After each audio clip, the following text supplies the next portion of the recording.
Hello friends, welcome to Nellai Samayal. நாம இன்னைக்கு snacks recipe தான் எப்படி பண்றதுன்னு பார்க்கலாம். 3 வேக வச்ச உருளைக்கிழங்க மேஷ் பண்ணி ஒரு பவுல்ல சேர்த்துக்கோங்க. அதோட 2 டேபிள்ஸ்பூன் மைதா சேர்த்துக்கோங்க. 1 டீஸ்பூன் பெப்பர் சேர்த்துக்கோங்க. தேவையான அளவு உப்பு சேர்த்துக்கோங்க. இதெல்லாம் சேர்த்ததும் நல்லா மிக்ஸ் பண்ணி விட்டுருங்க.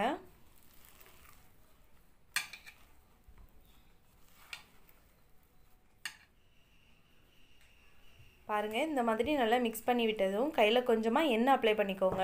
அப்பதான் கையில ஒட்டாது. நாம இதுக்குள்ள கொஞ்சமா சீஸ் ஸ்டஃப் பண்ண போறோம்.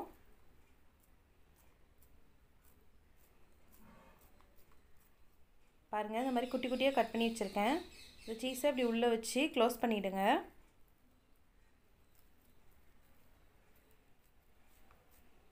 பாருங்க இந்த மாதிரி ரெடி பண்ணிக்கோங்க.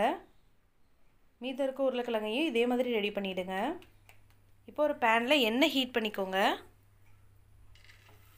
இப்போ நம்ம ரெடி பண்ணி வச்சுருக்க உருளைக்கிழங்கு இதில் சேர்த்துடலாம். 2 சைடும் நல்ல கோல்டன் ப்ரௌன் கலர் வரணும். அது வரைக்கும் குக் பண்ணிக்கோங்க. லோ ஃப்ளேம்லேயே வச்சு குக் பண்ணுங்கள்.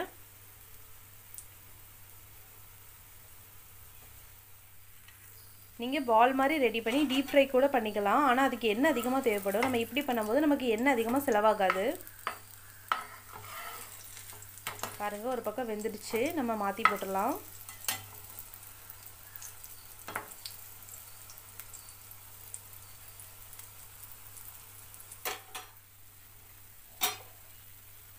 ரெண்டு பக்கமும் வெந்து ரெடி ஆயிடுச்சு. அவ்வளோதான். ரொம்பவே சிம்பிளாக ஒரு ஸ்நாக்ஸ் ரெசிபி. இந்த ஸ்நாக்ஸ் ரெசிபி வீட்டில் ட்ரை பண்ணி பார்த்துட்டு எப்படி இருந்துச்சுன்னு கமெண்ட் செக்ஷனில் சொல்லுங்கள். நெல்லை சமையல் சேனலுக்கு லைக் பண்ணுங்கள், ஷேர் பண்ணுங்கள் அண்ட் சப்ஸ்கிரைப் பண்ணுங்கள். தேங்க்யூ.